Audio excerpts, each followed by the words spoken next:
트럼프는 항상 한국에 대해 확신에 차 있었어요. 방위비 투자 환세의 전형적인 돈 협상이었죠. 사과 80조 원을 들이민 순간 세계는 또다시 한국이 고개를 숙일 거라 예상했어요. 그런데 협상 테이블 위에 한 장의 문서가 놓였습니다. 그리고 단 한 단어가 미국을 공포로 몰아넣었죠. 우라늄 미국 내에서도 금기로 여겨진 그 단어를 한국이 꺼내든 겁니다. 트럼프는 돈만 받습니다. 하지만 한국은 권한을 노렸어요. 일본은 톡 500억 달러를 바쳤지만 아무것도 얻지 못했죠. 한국은 달랐습니다. 빈틈을 정확히 노렸어요. 일본이 조롱했고 중국이 경고했지만 한국은 한마디도 하지 않았습니다. 그 침묵 속에서 이면 합의가 진행되고 있었어요. 그리고 에이펙 직전 중대 발표가 터질 조짐이 보이기 시작했죠. 도대체 한국은 무슨 근거로 금기를 건드릴 수 있었을까요? 무엇이 조용한 나라를 협상 테이블의 중심으로 만든 걸까요? 이야기 시작하기 전에 좋아요와 구독 버튼 가볍게 한번 눌러주시면 저 감동 이야기 서은비에게 정말 따뜻한 격려가 됩니다. 지금 어디에서 이 영상을 시청하고 계신지 아래에 댓글에 나눠주세요. 300, 500억 달러 모두가 그 숫자만 봤습니다. 투자 관세 방위비 전형적인 미국식 협상 테이블이었죠. 그런데 한 장의 보고서가 제 책상 위에 놓였습니다. 단 한 줄이었습니다. 우라늄 제철이 이런 건 처음이었습니다. 300에 500억 달러를 얘기하는데 뜬금없이 우라늄 제철이를 꺼낸다. 한국은 항상 조용한 나라였습니다. 그런데 그런 나라가 세계에서 가장 시끄러운 단어를 꺼내든 거나 다름없었죠. 저는 에드워드 콜몬입니다. 영국 출신의 국제안보장문가로 지난 25년간 핵정책의 최전선에서 일해왔다. 신자이기워사너여 런던 국제전략연구소 선임연구원이자 미 국방부 핵 확산 방지팀 자문위원을 지냈죠. 워싱턴과 브뤼셀을 오가며 수백 건의 브리핑에 참여했고 수십 개국의 핵정책을 분석해왔습니다. 하지만 2025년 10월 제가 알던 모든 규칙이 흔들리는 걸 봤어요. 10월 중순이었습니다. 워싱턴의 한 싱크탱크 회의실이었죠. 에이펙 정상회의를 2주 앞둔 시점이었어요. 회의실은 5층에 있었습니다. 창밖으로 포토 맥강이 보였죠. 가을 햇살이 강물에 부서지고 있었어요. 테이블에는 국무부 관계자 3명, 군사 애널리스트 2명, 그리고 저 같은 외부 전문가 4명이 앉아 있었습니다. 회의 주제는 명확했어요. 트럼프의 방안과 한미 협상이었죠. 트럼프 대통령의 서울 방문이 확정됐습니다. 국무부의 제임스 리처드슨이 말했습니다. 그는 동아시아 담당 부차관 보였죠. 이번 에이펙에서 한미 간 주요 협상이 진행될 예정입니다. 투자 규모는 약 3,500억 달러로 추정되고 있어요.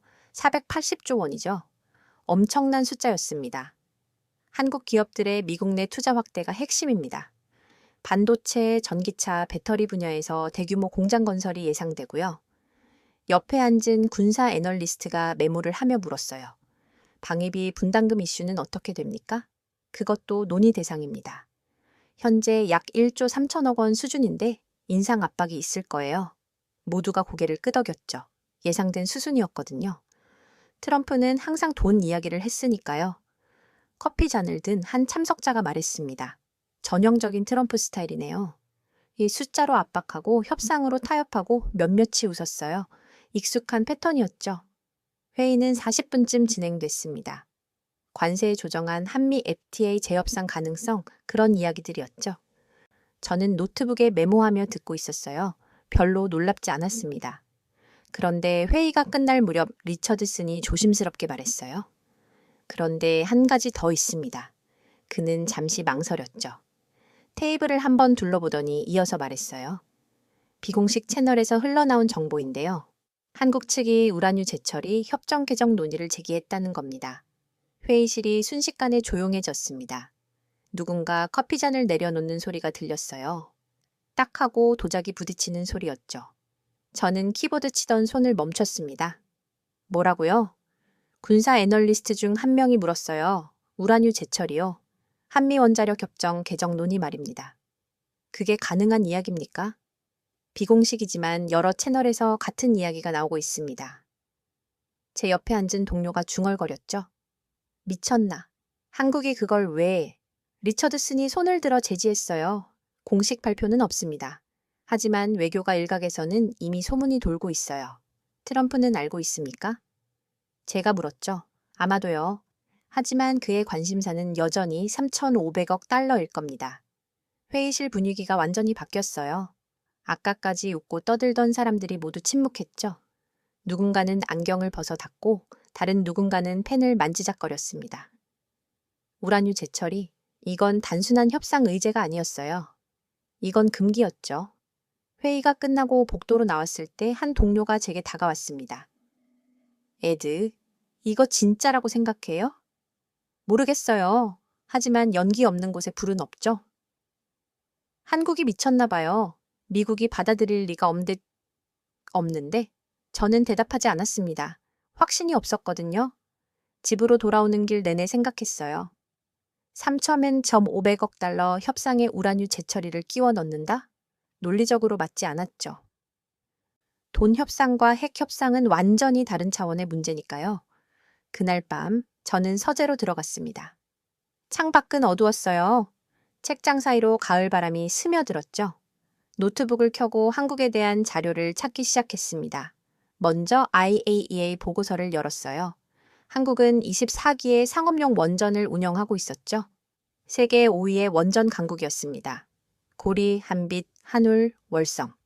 4곳의 원전 단지였어요. 그리고 4기가 추가로 건설 중이었죠. 화면을 스크롤하며 내려갔습니다.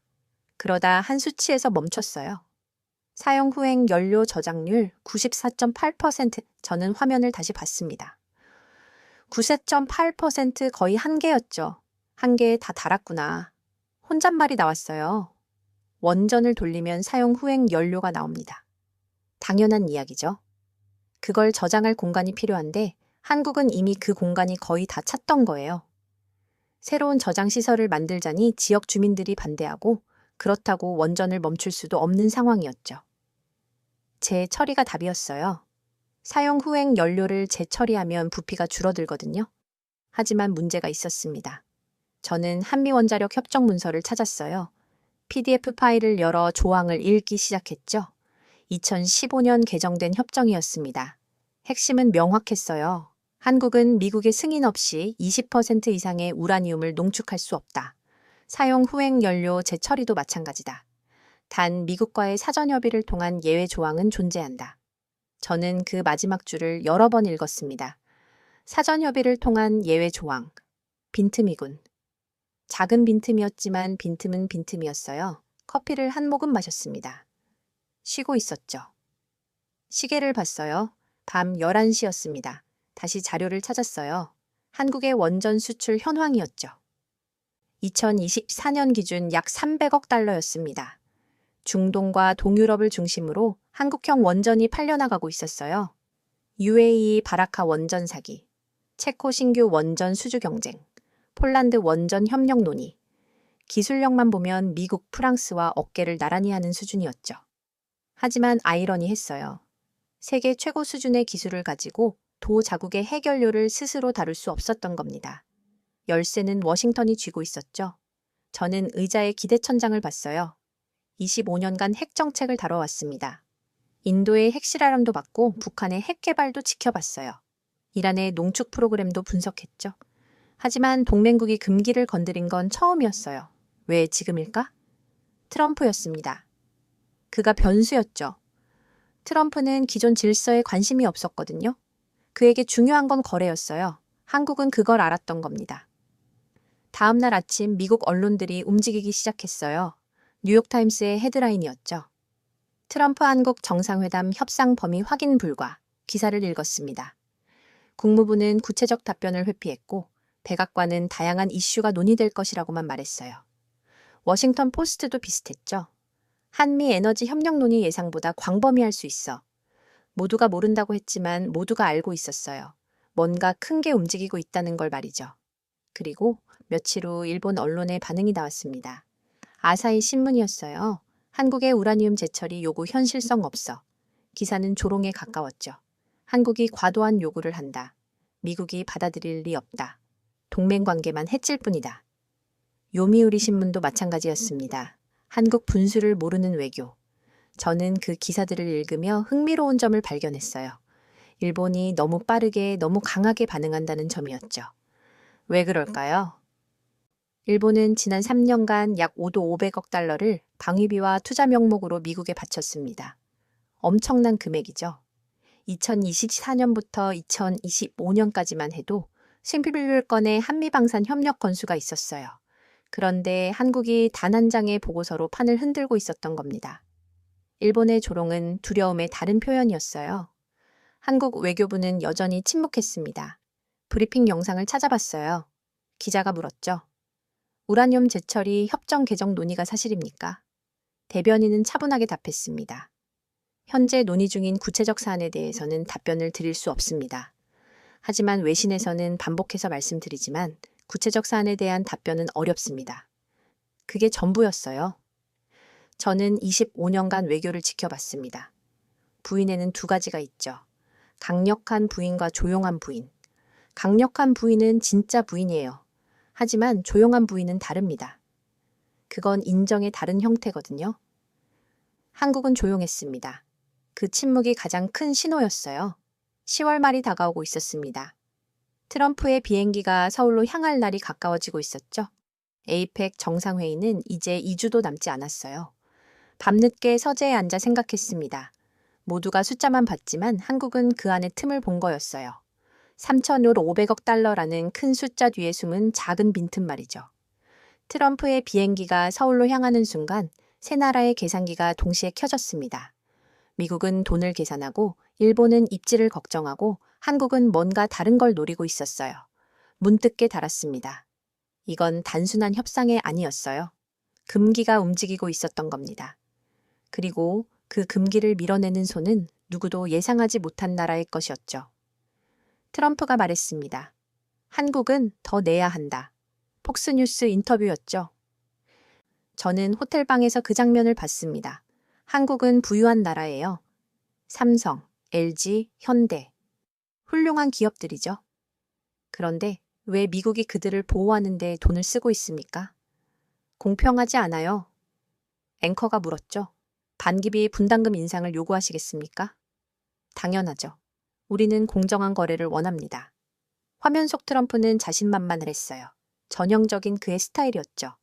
저는 리모컨을 내려놓았습니다. 예상된 수순이었어요.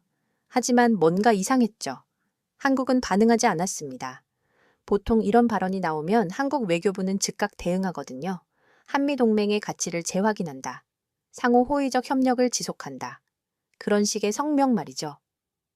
그런데 이번엔 아무 말이 없었어요. 침묵이었습니다. 다음 날 워싱턴의 한 카페에서 국무부 지인을 만났어요. 존 맥클린이었죠. 25년 경력의 외교관이었습니다. 에드 이상한 일이 벌어지고 있어요. 그가 커피를 한 모금 마시며 말했죠. 트럼프가 한국을 압박했는데 한국이 웃으면서 받아치고 있어요. 무슨 뜻이죠? 방위비 협상 테이블에서요. 한국 협상단이 제안서를 들고 왔대요. 존이 목소리를 낮췄습니다. 방위비 동결, 그 대신 우라늄 재처리 논의를 시작하자고요. 저는 커피잔을 내려놓았어요. 정말입니까? 비공식이지만 확실해요. 우리 팀 전체가 난리예요. 미국 측 반응은요? 혼란이죠. 트럼프는 돈을 원하는데 한국은 권한을 원하고 있으니까요. 존이 한숨을 쉬었습니다. 에드, 이건 협상이 아니에요. 판을 바꾸는 거예요. 그날 오후 더 놀라운 소식이 들려왔습니다. 미 상원 군사위원회였어요. 공화당 소속 로저 위커 상원 의원이 발언했죠. 한국의 핵 억제력은 지역 안정의 핵심입니다. 중국과 북한의 위협을 고려할 때 한국의 자주적 방위 능력 강화는 필요한 조치입니다. 저는 의회 회의록을 읽으며 멈췄어요. 핵 억제력, 자주적 방위 능력. 이건 완전히 새로운 단어였습니다. 공식 회의록에 이런 표현이 등장한 건 처음이었죠. 다음 날 의회 조사국 보고서가 공개됐어요. 제목은 간단했습니다. 한반도 안보 환경 변화와 동맹 재조정. 보고서를 열었습니다. 핵심 문장이 있었죠. 한국의 기술력은 독자적 핵 개발이 가능한 수준이다. 반도체, 화학공학, 정밀기계 분야에서 세계 최고 수준의 영향을 보유하고 있으며 필요시 6개월 내에 핵무기 제조가 가능하다는 평가가 지배적이다. 6개월 전은 그 숫자를 다시 봤어요. 현실적인 평가였습니다. 한국은 이미 모든 기술을 갖고 있었거든요. 다만 하지 않았을 뿐이죠. 그런데 왜 지금 이런 보고서가 나왔을까요? 답은 명확했어요. 미국 내부의 기류가 바뀌고 있었던 겁니다. 저는 싱크탱크로 돌아와 자료를 찾았습니다.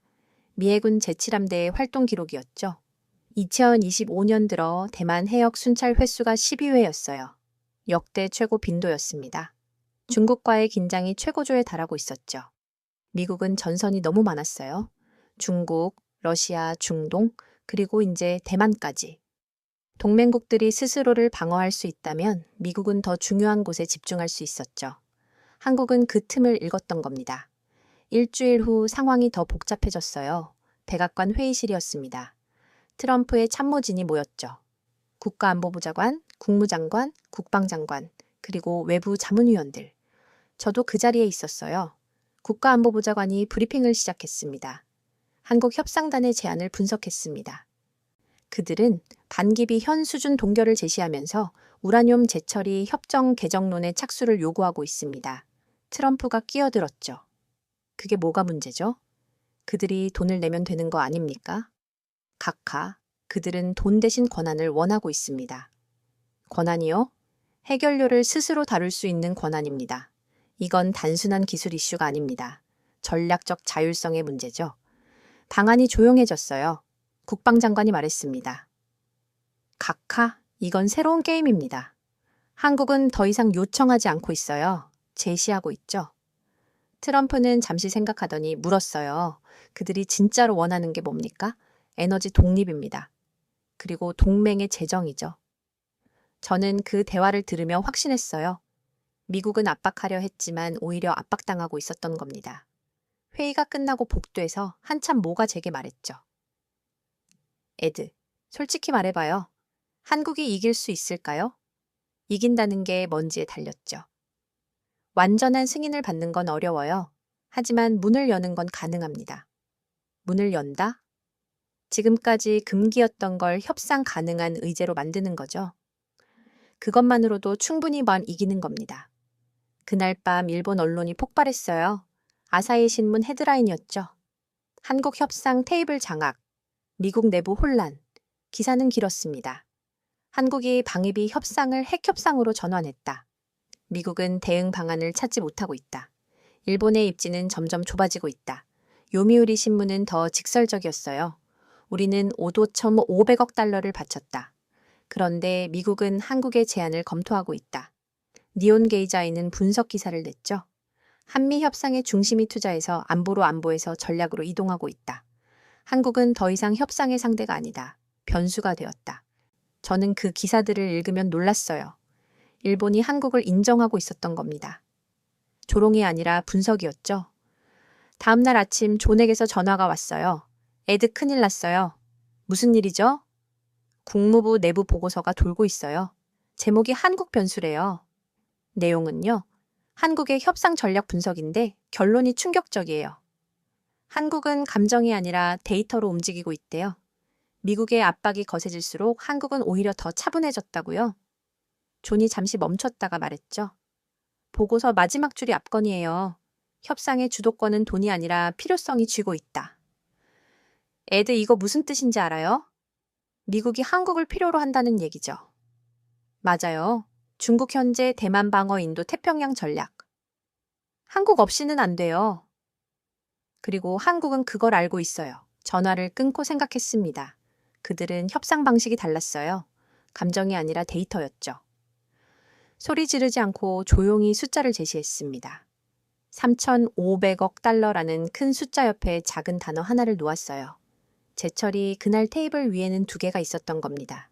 3,500억 달러와 우라늄 제철이 미국은 앞에 숫자만 봤지만 한국은 뒤에 단어를 노렸던 거죠. 저는 25년간 협상을 지켜봤어요.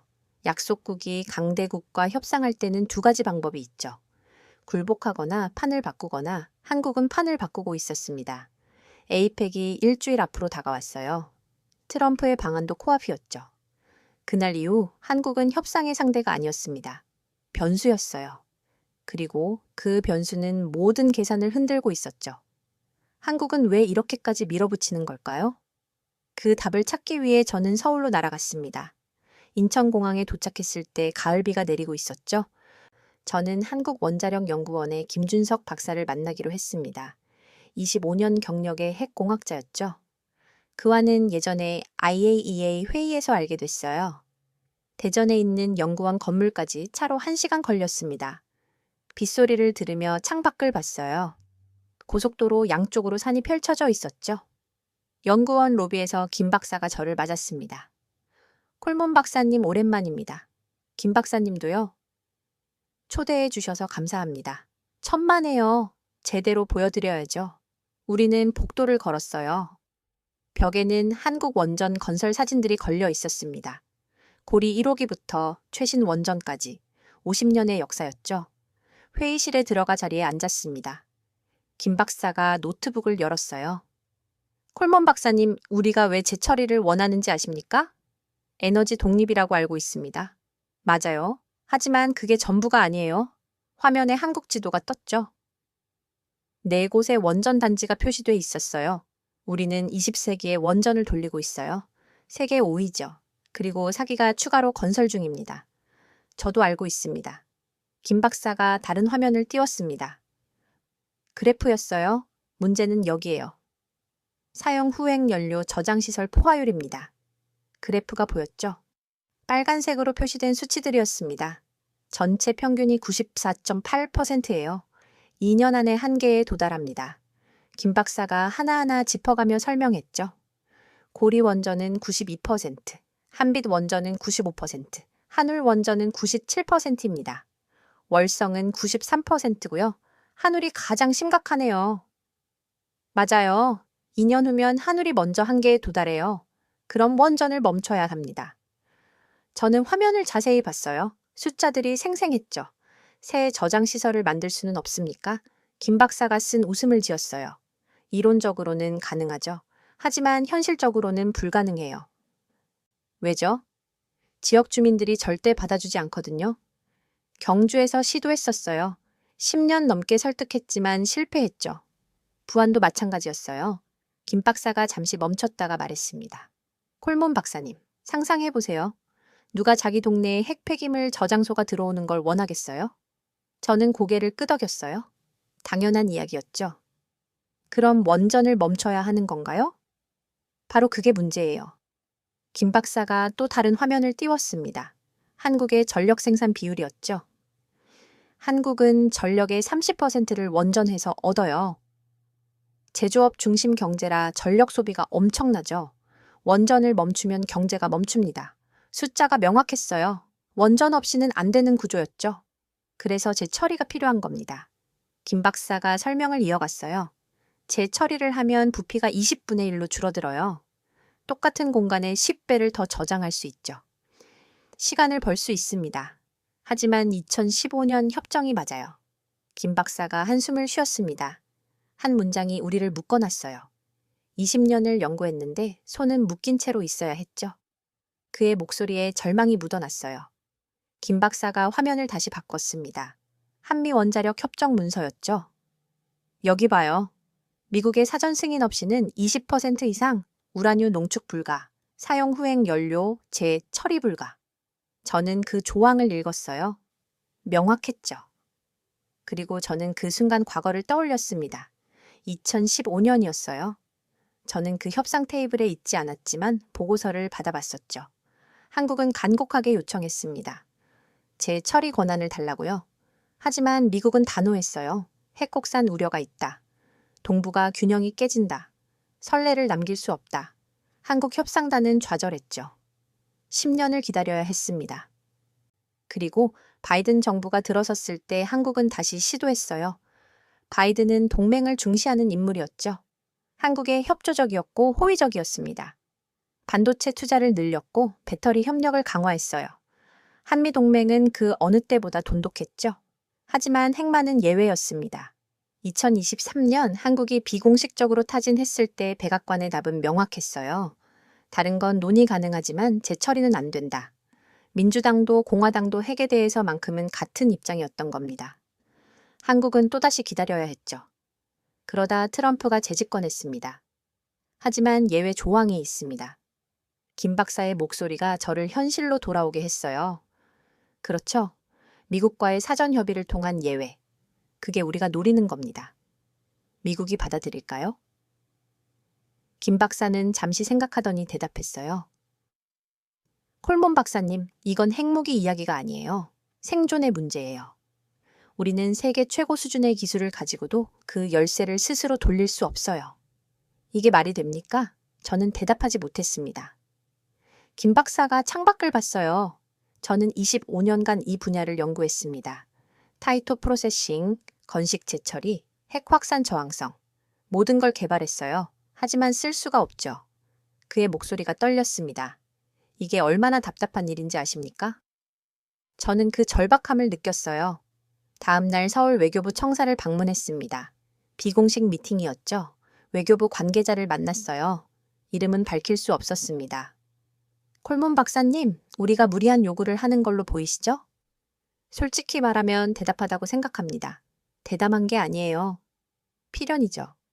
그가 자료를 꺼냈습니다. 우리는 2024년 기준 약 300억 달러의 원전을 수출했어요. UAE, 체코, 폴란드, 전 세계가 우리 기술을 원해요. 알고 있습니다. 그런데 아이러니하지 않나요? 우리는 남의 나라 원전은 지어주면서 우리 핵연료는 스스로 다룰 수 없어요. 저는 그 말에 할 말을 잃었죠.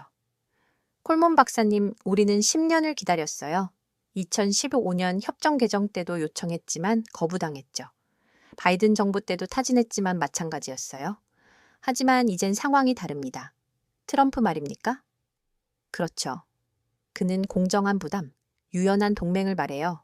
우리는 그 유연함을 테스트하는 겁니다. 외교부 청사를 나오며 생각했어요. 한국의 과학자들은 조용히 말하고 있었던 겁니다.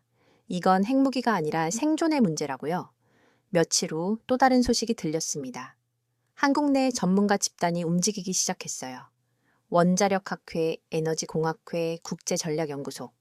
그들이 공동 성명을 냈죠. 연료 주권 회복이 국가 에너지 안보의 핵심이다. 연료 주권. 새로운 단어였어요. 성명서를 읽었습니다. 논리는 명확했죠. 한국은 세계 3위의 원전 기술력을 보유하고 있다. 미국, 프랑스와 어깨를 나란히 한다.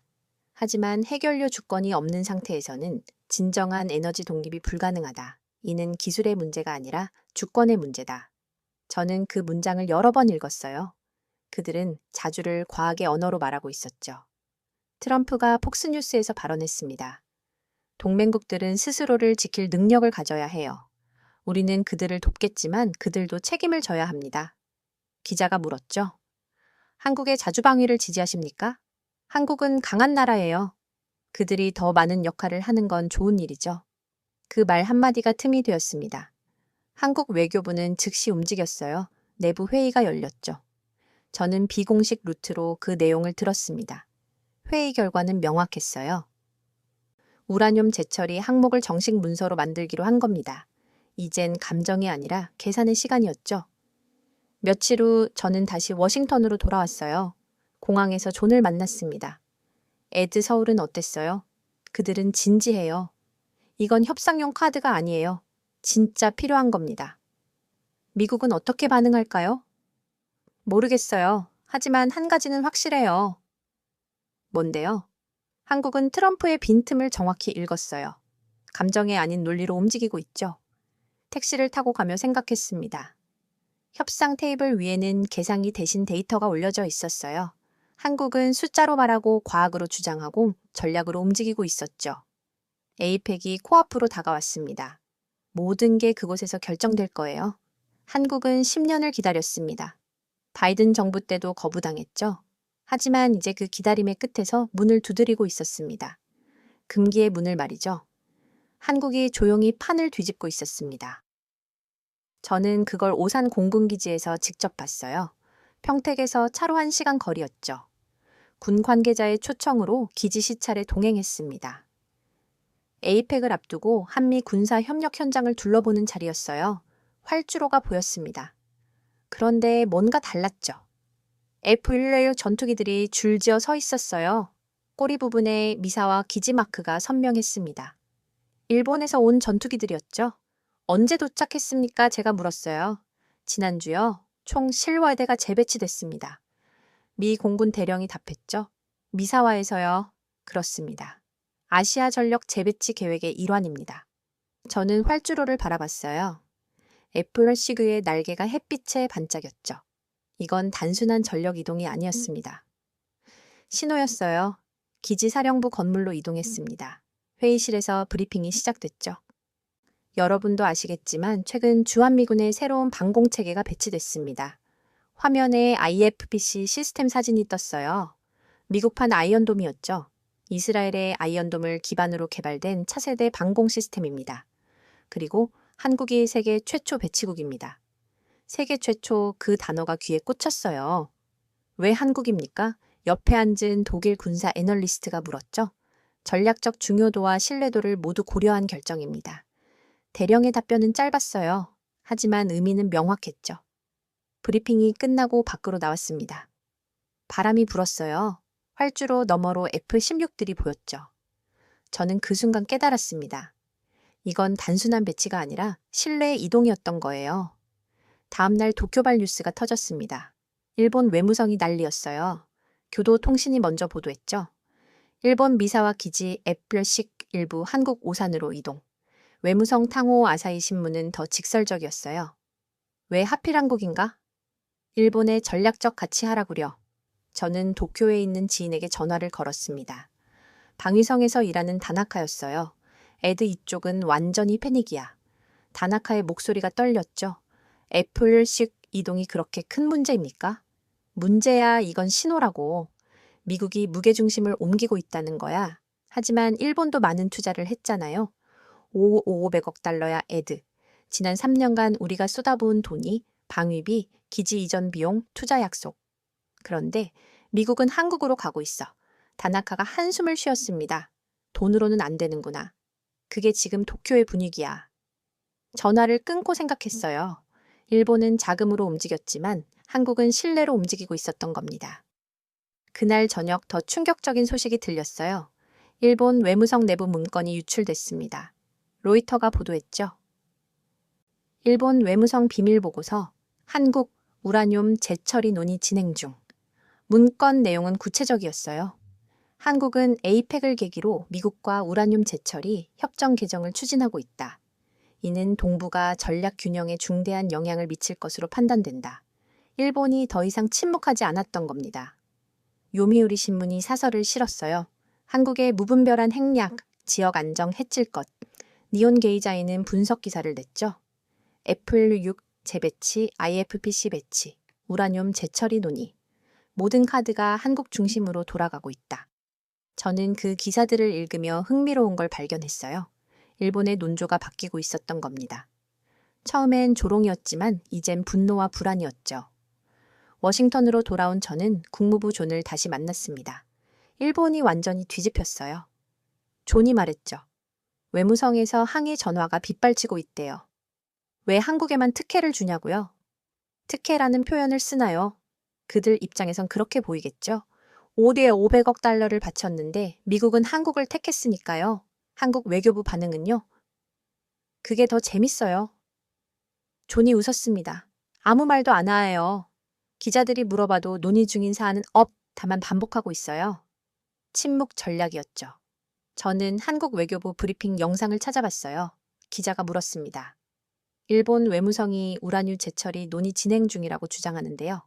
대변인은 차분했어요. 근거 없는 추측에 대해서는 답변하지 않습니다. 하지만 IFPC 배치와 애플 16이 동은 사실 아닙니까? 그것은 한미 군사동맹의 정상적인 협력입니다. 재처리 논의는요. 반복해서 말씀드리지만 현재 논의 중인 구체적 사안은 없습니다. 영상이 끝났어요. 말하지 않는 자가 이기는 순간이었죠. 며칠 후 저는 펜타곤에서 열린 비공개 세미나에 참석했습니다. 주제는 동아시아 군사 재배치 전략이었어요. 국방부 동아시아 담당 차관보가 발표했죠. 최근 한반도를 둘러싼 전략 환경이 변화하고 있습니다. 중국의 해군력 증강, 북한의 핵 위협 대만, 해역 긴장, 이 모든 요소가 우리의 전략 배치를 제거하게 만들고 있죠. 화면에 지도가 떴어요. 동아시아 미군 기지들이 표시되어 있었습니다. IFBC를 한국에 배치한 이유는 명확합니다. 북한의 장사 정포와 미사일 위협에 대한 최전방 방어선이 필요했기 때문이죠. 한 참석자가 손을 들었어요. 일본의 반발은 고려하지 않으셨습니까? 고려했습니다. 하지만 전략적 효율성이 우선이었어요. 차관보가 잠시 멈췄다가 말했죠. 솔직히 말하면 한국의 군사적 신뢰도가 예상보다 높았습니다. 그들은 말보다 행동으로 보여줬거든요. 세미나가 끝나고 복도에서 한국 방부 관계자가 제게 다가왔어요. 콜몬 박사님, 개인적 의견을 물어봐도 될까요? 물론입니다. 한국이 정말로 미국을 믿고 있을까요? 아니면 이용하고 있는 걸까요? 저는 잠시 생각했습니다. 둘 다겠죠. 신뢰하면서 동시에 전략적으로 움직이는 겁니다. 그게 가능합니까? 한국은 보여주고 있잖아요. 그게 가능하다는 걸 말입니다. 그날 밤 집에 돌아와 생각했어요. 애플 6의 바퀴가 오산 활주로에 닿는 순간 아시아의 군사축이 이동했던 겁니다. IFPC가 한반도에 배치되는 순간 신뢰의 무게중심이 바뀌었죠. 일본은 500억 달러를 바쳤습니다. 엄청난 돈이었어요. 하지만 미국은 미래를 한국에 맡기고 있었죠. 저는 25년간 군사동맹을 연구했어요. 동맹의 핵심은 두 가지라고 배웠습니다. 돈과 신뢰하지만 그 순서가 있었던 겁니다. 돈이 먼저가 아니라 신뢰가 먼저였죠. 한국은 그걸 알고 있었어요. 그들은 말하지 않았습니다. 대신 움직였죠. 조용히, 그러나 확실하게 에이펙이 이제 며칠 앞으로 다가왔습니다. 한국은 더 이상 방어국이 아니었어요. 스스로 판을 설계하는 전략국이었죠. 그리고 저는 그 장면을 목격하고 있었습니다. 군사력이 외교의 언어로 번역되는 순간을 말이죠. 에이펙 회담이 일주일 앞으로 다가왔습니다. 워싱턴과 서울 사이에는 공식 발표 이전에 소음이 가득했어요. 겉으로는 에너지 협력과 투자 논의가 핵심이라고들 했죠. 하지만 비공식 라인에서는 전혀 다른 키워드가 오가고 있었습니다. 제철이 저는 국무부 청사 근처 카페에서 그 소문을 들었어요. 애드 큰일이에요. 존이 급하게 들어오더니 자리에 앉았습니다. 에이펙 공식 의제가 바뀌었어요. 뭐가 추가됐죠? 에너지 안보 협력이요. 그것도 핵심 광물 공급망 협력까지 붙어서요. 저는 커피잔을 내려놓았어요. 원래 의제에 없던 건가요? 없었어요. 그런데 갑자기 추가됐죠. 한국 측 요청이래요. 존이 목소리를 낮췄습니다. 그 한 줄이 모든 걸 바꿨어요. 이제 에너지 논의가 공식 테이블에 올라간 거예요. 그날 오후 더 구체적인 정보가 흘러나왔습니다. 로이터가 먼저 보도했죠. 한국 대표단 에이펙 관련 문건 소지. 제철이 협정 초안 포함 가능성. 외교가 소식통을 인용한 기사였어요. 한국 대표단이 우라뉴 제철이 관련 초안 문건을 준비했다는 정보가 워싱턴 여러 채널로 흘러들고 있다. 백악관과 국무부는 즉각 반응했으나 구체적 내용은 확인을 거부했다. 그 문건의 이름은 너무나 명확했어요. 제철이. CNN이 후속 보도를 냈습니다. 한국이 금기를 협상 테이블로 가져왔다. 기사는 길었어요. 한국의 에너지 위기, 사용 후행 연료 포화, 그리고 재처리의 필요성, 모든 배경이 설명돼 있었죠. 저는 그 기사를 읽으면 놀랐습니다. 언론이 한국의 논리를 이해하고 있었던 거예요. 다음 날 백악관 브리핑이 열렸습니다. 기자들이 몰려들었죠. 한국과의 에너지 협력 논의가 있습니까? 백악관 대변인이 답했어요. 한국 측과 다양한 협력 논의가 있을 예정입니다. 하지만 구체적 합의는 없습니다. 우라늄 재처리 협정 개정은요, 확정된 건 없습니다. 확정된 건 없다. 저는 모니터를 보며 생각했어요. 부인은 언제나 사실의 그림자였죠. 그 말은 논의가 있다는 뜻이었습니다. 국무부 내부도 흔들리고 있었어요. 존에게서 문자가 왔습니다. 긴급 회의, 지금 당장 올 수 있어요? 저는 택시를 잡았다고 국무부로 향했죠. 회의실은 긴장감으로 가득했습니다. 동아시아 담당 부착관보 리처드슨이 말했어요. 상황을 정리하겠습니다. 한국은 에이펙에서 에너지 안보를 공식 의제로 만들었어요. 그리고 관련 문건을 준비했다는 정보가 여러 루트로 확인되고 있죠. 한 참석자가 물었습니다. 백악관은 어떻게 대응할 겁니까?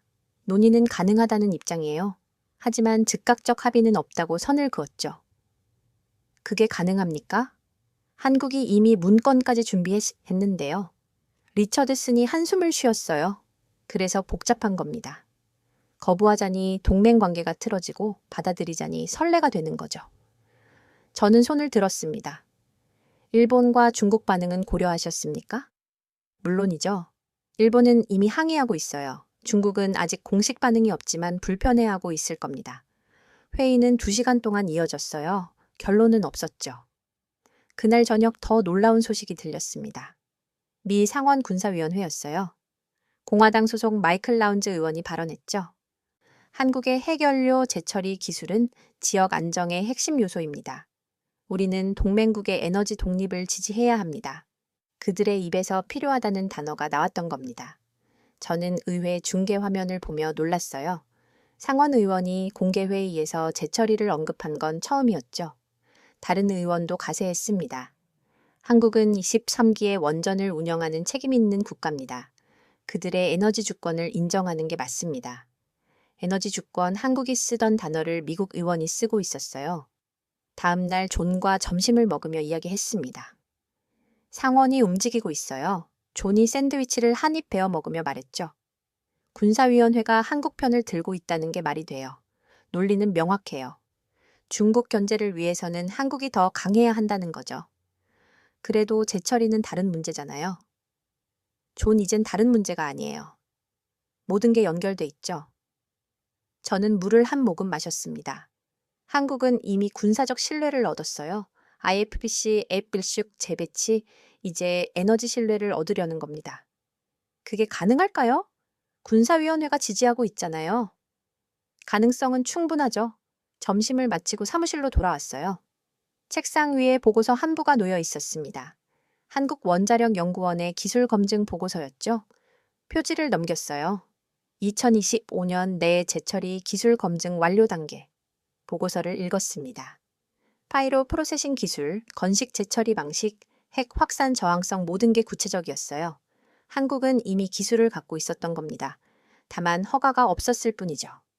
저녁 뉴스 시간이 됐습니다. CNN 앵커가 말했어요. 아펙을 일주일 앞둔 시점에서 한미 간 에너지 협력 논의가 예상보다 광범위할 것으로 보입니다. 워싱턴의 분위기는 조심스럽지만 논의 자체는 진행 중인 것으로 확인됩니다. 화면이 바뀌었어요. 서울 외교부 청사였죠. 한국 외교부는 구체적 언급을 피하고 있지만 관련 준비는 착실히 진행 중인 것으로 알려졌습니다. 저는 TV를 끄고 창밖을 봤습니다. 워싱턴의 밤이 어두웠어요. 그날 밤 저는 오래 생각했습니다. 워싱턴은 부인했지만 그들의 눈빛은 이미 알고 있었어요. 백악관은 확정된 게 없다고 했지만 그 말 자체가 논의 중임을 의미했죠. 상원 군사위원회는 한국의 편을 들었습니다. 국무부는 고민하고 있었고 백악관은 전략을 짜고 있었어요. 한국의 문건은 단지 종이 한 장이 아니었습니다. 금기를 문서로 바꾼 선언이었죠. 에이펙이 코앞이었습니다. 그곳에서 모든 게 드러날 거예요. 워싱턴의 복도에서 재철이라는 단어가 속삭해졌고 백악관은 부인했지만 부인은 곧 인정이었죠. 그날 이후 회의의 중심은 경제가 아니라 핵이었습니다. 그리고 그 중심을 만든 건 한국이었어요. 저는 그 장면을 지켜보고 있었습니다. 사전에 짜인 전략의 시나리오가 펼쳐지는 모습을 말이죠. 에이펙을 앞두고 세계가 미묘하게 흔들렸습니다. 저는 그걸 베이징발 뉴스에서 먼저 봤어요. 중국 외교부 정례 브리핑이었죠. 대변인이 단상에 섰습니다. 표정이 굳어 있었어요. 기자가 물었습니다.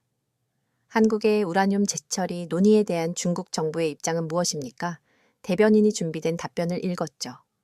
동아시아의 군사적 균형을 해치는 행위는 심각한 결과를 초래할 것입니다. 중국은 지역 안정을 위협하는 어떠한 시도도 용납하지 않을 것입니다. 강경했어요. 하지만 저는 그 말투에서 뭔가 다른 걸 느꼈죠. 위협이 아니었습니다.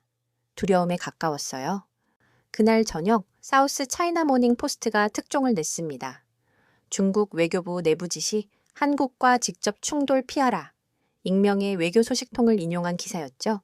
베이징은 한국의 재처리 논의를 불편해하지만 직접적 대응은 자제하라는 내부 지침이 내려왔다.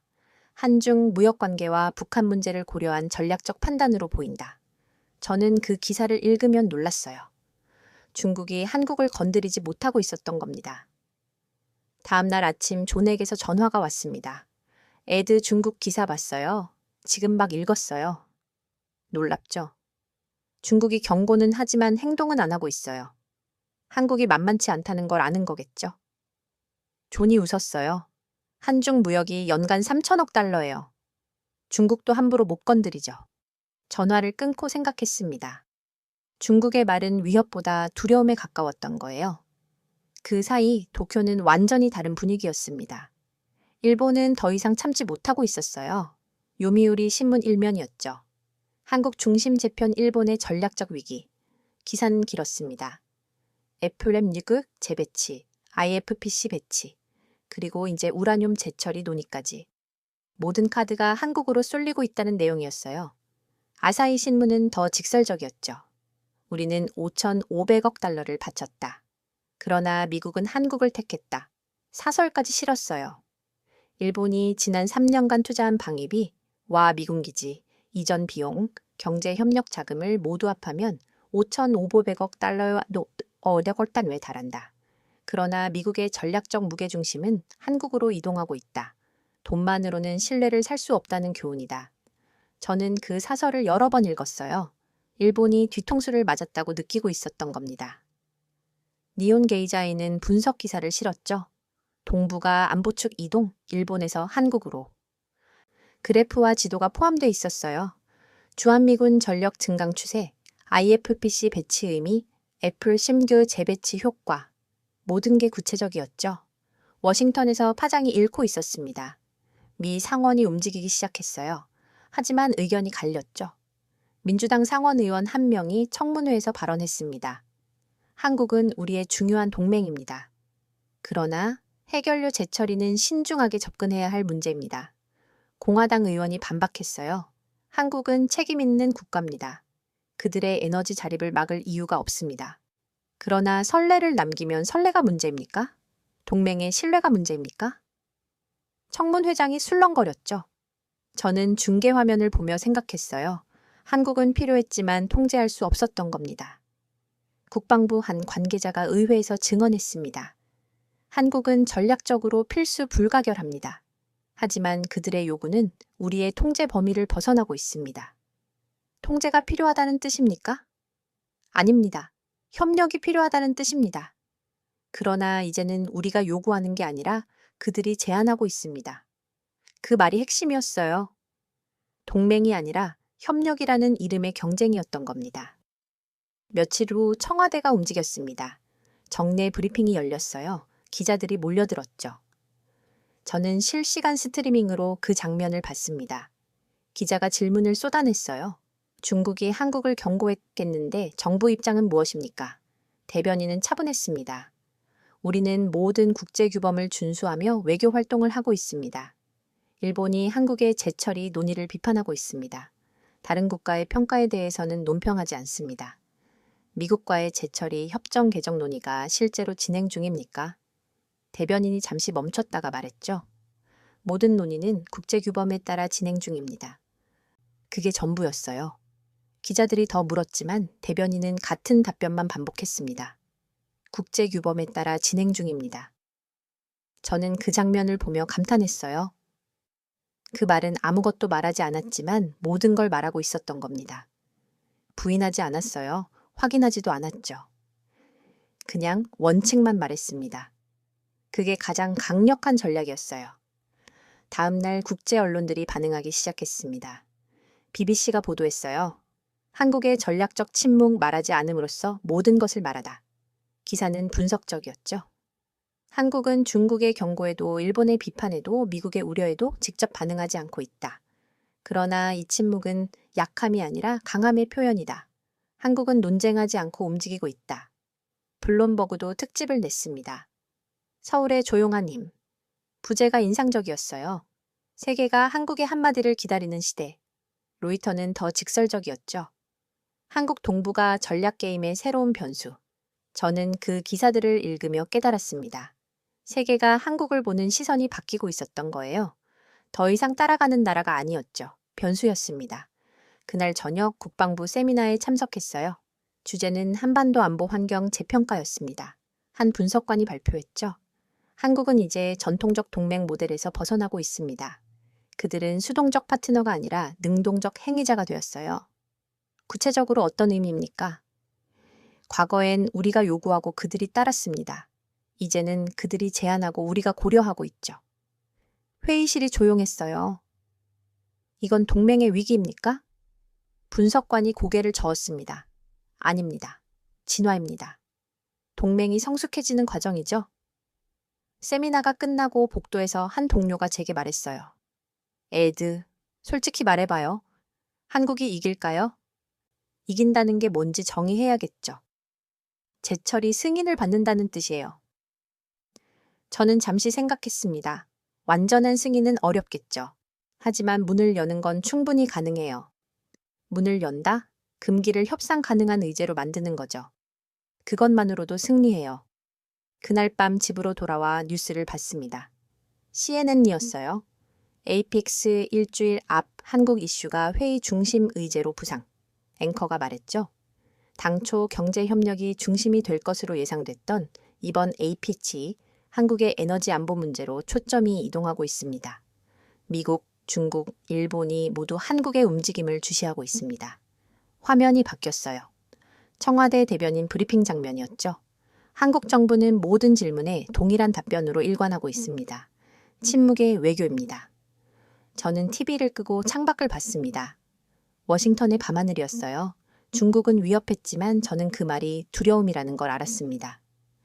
일본은 분노했죠. 그들의 5도 500억 달러가 허공으로 사라졌기 때문이에요. 미국은 갈등했습니다. 한국은 필요했지만 통제할 수 없었죠.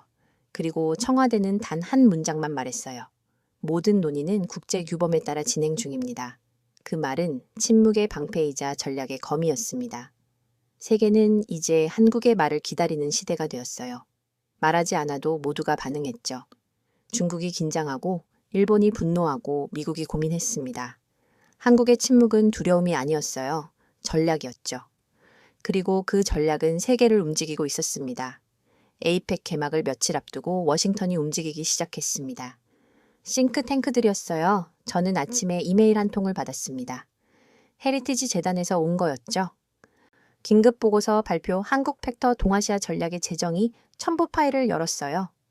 150페이지짜리 보고서였습니다. 제목부터 강렬했죠. 코리아 팩터. 서론을 읽기 시작했습니다. 한국은 기존의 동맹 모델을 벗어나 독자적 전략 국가로 진화하고 있다. 이는 위협이 아니라 기회다. 그러나 미국이 이 변화를 제대로 이해하지 못한다면 동아시아 전략 전체가 흔들릴 수 있다. 저는 페이지를 넘겼어요. 이 장의 제목이 눈에 들어왔습니다. 한국의 미국 경제 침투 핵심 손의 등장. 내용은 구체적이었어요. 반도체 분야. 삼성과 SK 하이닉스가 미국 내 500억 달러 규모 투자를 진행 중이다. 텍사스, 애리조나의 대규모 공장 건설. 미국 반도체 공급망의 28%를 한국 기업이 담당한다. 전기차와 배터리, 현대차와 LG에너지 솔루션이 조지아, 오하이오 미시간의 공장 건설, 미국 전기차 시장의 핵심 공급자로 부상, 조선, 하나오션이 필라델피아 조선소 인수, 미해군 함정 수리와 건조 참여. 저는 숫자들을 보며 놀랐어요. 한국 기업들이 미국 경제 깊숙이 들어와 있었던 겁니다. 보고서는 계속됐죠. 한국은 이제 미국 산업 생태계의 핵심 구성 요소다. 반도체 없이 미국 IT 산업은 멈추고 배터리 없이 전기차 혁명은 불가능하며 한국 조선 기술 없이 해군 현대화는 지연된다. 결론이 강렬했어요. 한국은 더 이상 보호받는 동맹이 아니다. 미국을 떠받치는 기둥이다. 점심시간에 존을 만났습니다. 에드 헤리티지 보고서 봤어요. 지금 막 읽었어요. 충격적이죠. 한국이 이렇게까지 깊이 들어와 있는 줄 몰랐어요. 저도 놀랐어요. 존이 태블릿을 꺼냈습니다. 그게 전부가 아니에요. 랜드 연구소도 보고서를 냈어요. 화면을 보여줬죠. 한국의 독자 핵능력 평가. 저는 제목을 보고 눈썹을 치켜 올렸어요. 랜드가 이런 걸 공개했다고요? 네. 어제 발표됐어요. 보고서 요약본을 읽었습니다. 한국은 독자적 핵 개발이 가능한 세계 3위 국가다. 1위는 일본, 2위는 독일, 3위가 한국이다. 기술력, 산업 기반, 과학 인력 모든 면에서 조건을 갖췄다. 필요시 6개월 내에 핵무기 제조 가능. 저는 그 문장을 다시 봤어요. 6개월. 현실적인 평가였죠.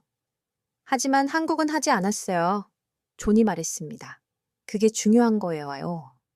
할 수 있지만 하지 않은 거죠. 그게 신뢰잖아요. 저는 고개를 끄덕였습니다. 그러니까 제 처리를 허용해도 괜찮다는 논리네요. 정확해요. 그날 오후 더 놀라운 소식이 들렸습니다. 오픈 AI와 블랙롱이었어요. 공동 발표였죠. 저는 블룸버그 속보로 그 뉴스를 봤습니다.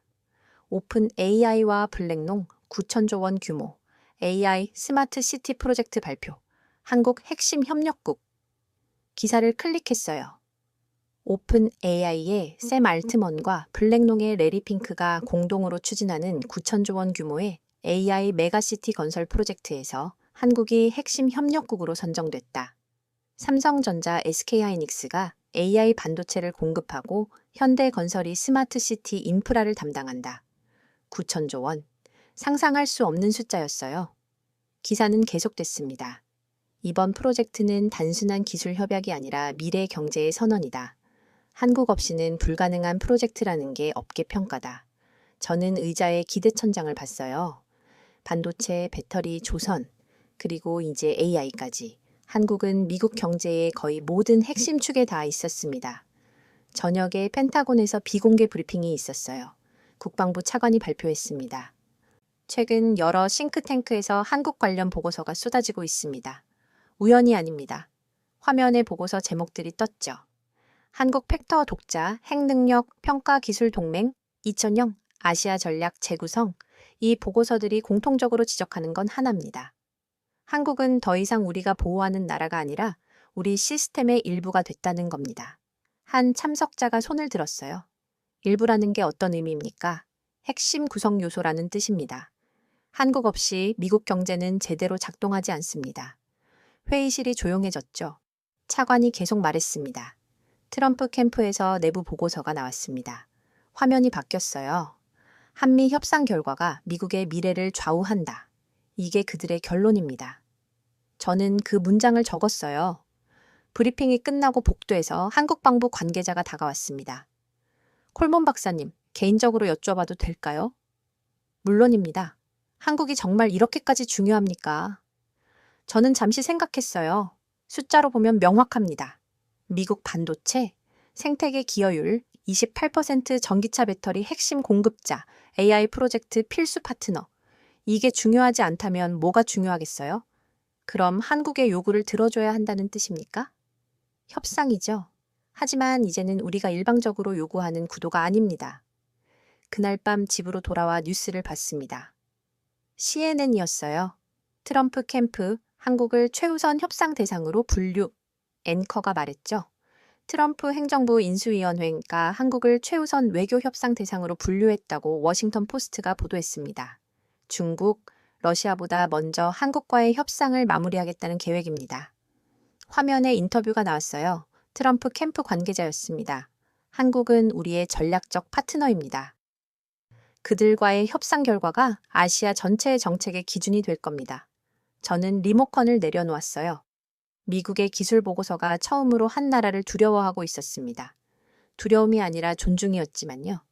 다음 날 아침 국제 언론들이 일제히 보도했습니다. 블룸버그였어요. 한국, 미국의 필요 조건이 되다. 부제가 인상적이었죠. 동맹을 넘어 시스템으로.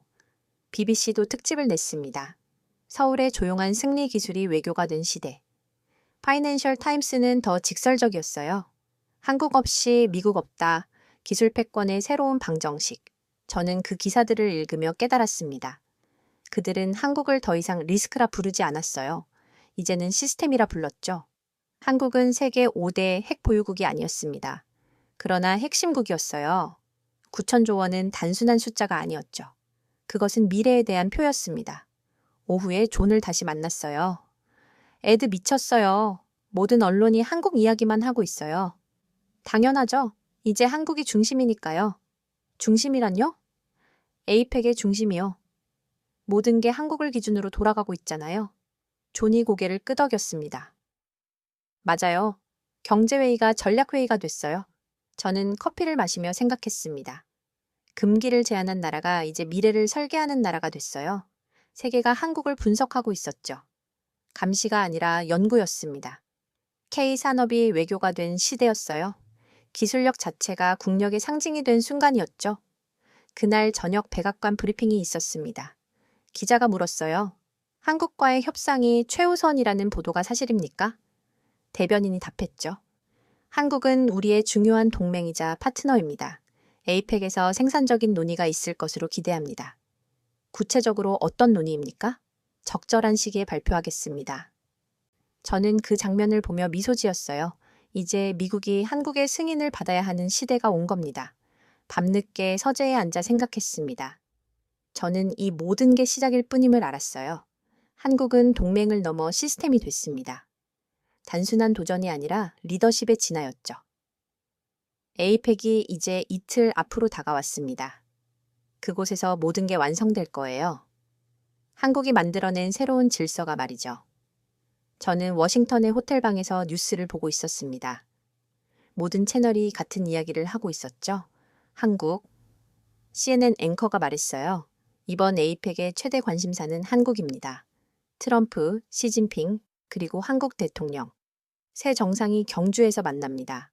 화면이 바뀌었죠. 백악관 브리핑룸이었어요. 기자들이 가득 차 있었습니다. 평소보다 2배는 많았어요.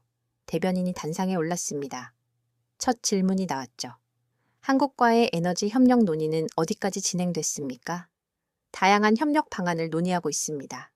구체적으로 무엇입니까? 적절한 시기에 발표하겠습니다. 우라뉴 재처리, 협정 개정이 논의되고 있다는 보도가 사실입니까? 대변인이 잠시 멈췄어요. 카메라 플래시가 터졌죠. 논의 중인 사안입니다. 브리핑룸이 술렁거렸습니다. 확정된 건 없다는 뜻입니까? 논의 중이라는 뜻입니다. 저는 그 장면을 보며 미소 지었어요. 그 미소는 침묵보다 많은 걸 말하고 있었죠. 부인하지 않았습니다. 확정하지도 않았어요. 하지만 논의 중이라고 인정했죠. 그것만으로도 충분했습니다. 다음 질문이 나왔어요. 한국의 발표는 언제입니까? 한국 정부에 문의하시기 바랍니다. 미국은 한국의 제안을 받아들일 겁니까?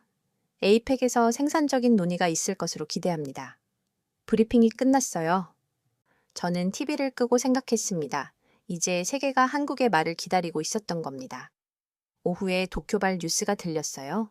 일본 외무성 대변인 브리핑이었습니다. 한국의 움직임을 주시하고 있습니다.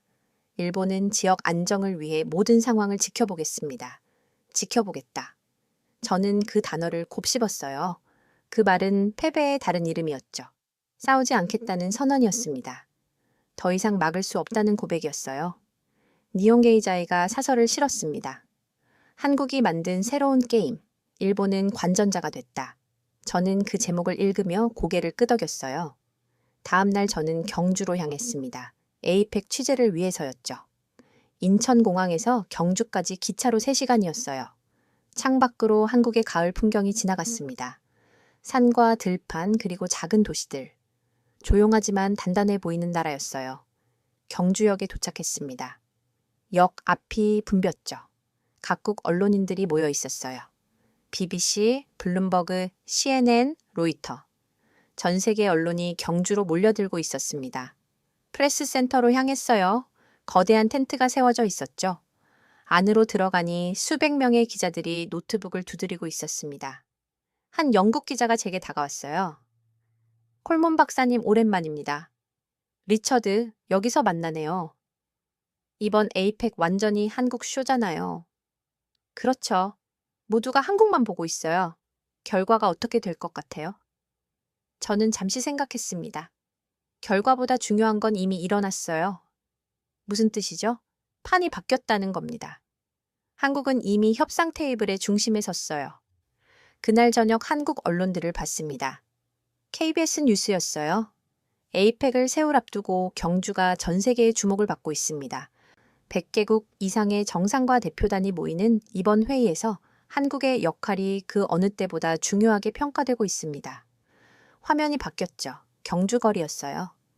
각국 국기가 펄럭이고 환영 현수막이 걸려 있었습니다. 시민들이 거리를 청소하고 상점들이 간판을 새로 달았어요. MBC는 특집 다큐멘터리를 방영했습니다. 한국 외교 70년, 그리고 새로운 시작. 나레이션이 흘러나왔죠. 한국은 오랜 시간 미국의 우산 아래에 있었습니다. 하지만 이제 그 우산에서 벗어나 스스로 하늘을 바라보고 있습니다. 이번 에이펙은 그 시작입니다. 저는 그 다큐를 보면 느꼈어요. 한국 국민들도 변화를 체감하고 있었던 겁니다. SBS는 거리 인터뷰를 내보냈어요. 60대 남성이 말했습니다. 우리가 이렇게까지 컸구나 싶어요. 자랑스럽죠. 50대 여성도 말했어요. 이제는 우리를 논의하는 시대가 아니라 우리가 논의를 만드는 시대잖아요. 저는 그 말에 깊이 공감했습니다. 국제 언론들도 일제히 특집 기사를 내보내기 시작했습니다. BBC 헤드라인이었죠. 한국 에이펙의 숨은 설계자. 기사를 읽었어요. 이번 에이펙은 표면적으로는 경제협력회의다. 하지만 실제로는 한국이 만들어낸 전략무대다. 에너지 안보, 기술 동맹, 핵심 광물, 모든 의제가 한국의 제안에서 시작됐다. 블룸버그는 더 직설적이었습니다. 서울의 조용한 힘. 부제가 인상적이었어요. 침묵이 외교가 된 나라. 니온 게이자이도 분석 기사를 실었죠. 한국, 동아시아 게임의 규칙을 다시 쓰다. 저는 그 기사들을 스크랩했습니다. 역사적 순간의 기록이었어요. 오후에 프레스센터에서 브리핑이 있었습니다. 에이펙 사무국 관계자가 발표했어요. 이번 회의의 공식 의제는 에너지 안보 및 핵심 광물 협력, 기술 동맹 2.0입니다. 기자가 손을 들었죠. 한국이 제안한 의제입니까? 여러 회원국의 의견을 수렴한 결과입니다. 하지만 한국이 주도한 건 사실 아닙니까? 관계자가 미소 지었어요. 한국의 기여가 컸다고 말씀드릴 수 있습니다. 브리핑이 끝나고 밖으로 나왔습니다. 석양이 지고 있었어요. 경주의 하늘이 붉게 물들었죠. 저는 첨성대를 바라봤습니다. 1000년 넘게 그 자리를 지켜온 천문대였어요. 하늘을 보는 나라. 한국은 언제나 하늘을 봐왔던 겁니다. 그리고 이제 스스로 별이 되고 있었어요. 그날 밤 호텔방에서 노트를 펼쳤습니다. 지난 몇 주를 돌아봤어요. 3,500억 달러. 모두가 그 숫자만 봤지만 한국은 그 안에 틈을 봤습니다. 애플 10기 오산에 착륙했고 IFPC가 한반도에 배치됐어요. 군사적 신뢰가 이동했죠. 워싱턴의 싱크탱크들이 한국을 분석했고 의회가 한국을 논의했습니다. 9천조 원 프로젝트가 발표됐고 한국은 시스템이 됐어요. 그리고 이제 세계가 경주를 바라보고 있었습니다. 저는 펜을 들었어요. 마지막 문장을 쓰기 시작했죠. 한국은 핵을 만든 게 아니다. 손이 움직였습니다. 신뢰를 재처리했다. 그게 답이었어요. 한국은 우라늄을 재처리하려는 게 아니었습니다. 신뢰를 재처리했던 거예요. 미국과의 신뢰 기술에 대한 신뢰, 스스로에 대한 신뢰. 금기를 건드렸지만 균형을 무너뜨리지 않았어요. 도전했지만 파괴하지 않았죠. 트럼프는 돈을 원했고 시진핑은 영향력을 원했습니다. 그러나 한국은 균형을 원했어요. 모든 금기는 결국 누군가의 결단으로 깨집니다. 이번엔 그것이 한국이었죠. 세계는 침묵 속에서 새로운 중심을 발견했습니다. 그것은 서울이었어요. 한국은 더 이상 빈틈을 노린 나라가 아니었어요. 세상을 설계하는 나라였죠. 침묵의 외교에서 중심의 외교로 바뀌었습니다. 이제는 세계가 한국의 한마디를 기다렸어요. 기술, 핵, 신뢰. 세 단어로 세상을 설계한 나라였습니다. 에이펙의 주인공이었죠. 경제회의가 아니라 외교 무대의 중심이었습니다. 한국의 빈틈은 전략이었어요. 약점이 아니라 기회로 만든 침이라는 외교술이었죠. 며칠 오면 에이펙이 시작될 겁니다. 협상 테이블이 펼쳐지고 논의가 진행되겠죠. 결과가 어떻게 나올지는 아무도 몰라요. 완전한 승인을 받을 수도 있고 부분적 합의가 될 수도 있죠. 하지만 한 가지는 확실했습니다. 판은 이미 바뀌었어요. 한국은 더 이상 요청하는 나라가 아니었습니다. 제안하는 나라였죠. 보호받는 동맹이 아니라 함께 설계하는 파트너였어요. 금기의 문은 열렸습니다. 그리고 그 문을 영원 한국이었죠. 저는 불을 끄고 침대에 누웠습니다. 긴 여정이었어요. 하지만 끝이 아니라 시작이었죠. 세계는 변하고 있었습니다. 그리고 그 변화의 중심엔 한국이 있었어요. 조용했지만 단단하게 침묵했지만 운변적으로 그들은 세상을 바꾸고 있었습니다. 한 번에 한 걸음씩 한국은 금기를 건드렸습니다. 하지만 균형을 무너뜨리지 않았어요. 도전했지만 파괴하지 않았죠. 그리고 그 과정에서 세계의 중심이 되었습니다. 3,500억 달러 뒤에 숨은 작은 단어도 하나, 재처리. 그 단어가 모든 판을 바꿨습니다. 애플 16기기 오산에 착륙했고 IFPC가 한반도에 배치됐으며 9천조 원 프로젝트가 발표됐죠. 한국은 더 이상 동맹이 아니라 시스템이 되었습니다. 여러분은 어떻게 생각하시나요? 조용히 그러나 확실하게 세계를 바꾸고 있는 이 나라. 금기를 협상 테이블에 올린 이 나라. 침묵으로 모든 강대국을 움직인 이 나라. 우리는 지금 어디로 가고 있을까요? 금기를 깨고 신뢰를 재처리하며 세상의 중심으로 나아간 오늘의 사연을 함께 해주셔서 감사합니다.